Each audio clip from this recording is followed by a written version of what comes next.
Hi అండి, అందరూ ఎలా ఉన్నారు? నేను మీ విజయ. గున్ని రసోయిలో అందరికీ స్వాగతం, సుస్వాగతం. ఈరోజు నేను మీకు కీరా దోసకాయతో సలాద్ చెప్తాను. కీరా దోసకాయ సలాద్ అందరూ తింటారు, కానీ మనం రైస్లోకి చాలా బాగుంటుంది. క్యాటరింగ్ వాళ్ళు కూడా ఇస్తారు. ఇది రండి ఎలా చేస్తారో చెప్తాను. దీనికోసం ముందుగా ఇది తొక్క తీసేయాలి. తొక్క తీసేసి చేదు లేకుండా చూసుకొని ఇదిగో సన్నగా ఇలా కట్ చేసుకోవాలి. కట్ చేసి పెట్టుకున్నాను చూడండి. ఇదిగో ఇలాంటి ఇంత సైజు ముక్కలు కట్ చేసి పెట్టుకోవాలి. ఇప్పుడు ఇది చాలా వేగం అయిపోతుంది.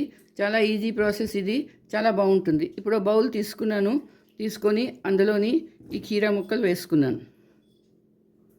ఇప్పుడు అందులోని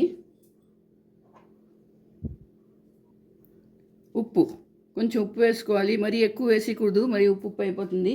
తర్వాత ఆవు పొడి, మనం ఆవకాయల్లో చేస్తాం కదా, ఆవు పొడి 2 నుంచి 3 చెంచాలు, చిన్న చెంచాతో 3 చెంచాలు ఆవు పొడి వేసుకున్నాను.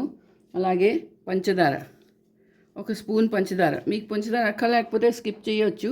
అలాగే పచ్చిమిరపకాయలు, 2 పచ్చిమిరపకాయలు ఇవి సన్నగా తరుక్కొని వేసుకున్నాను.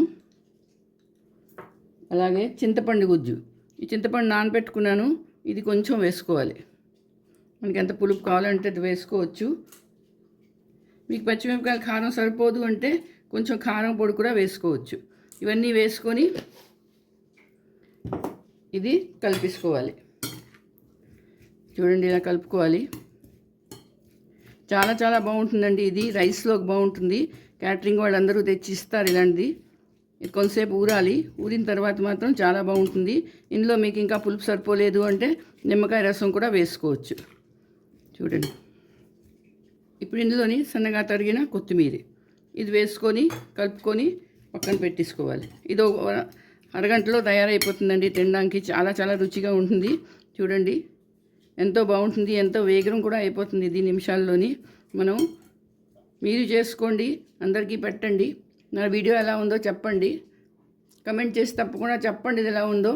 అలాగే నా వీడియోకి సబ్స్క్రైబ్ చేయండి, లైక్ షేర్ కూడా చేయండి. మళ్ళీ ఇంకో వీడియోతో కలుస్తాను. అంతవరకు సెలవు.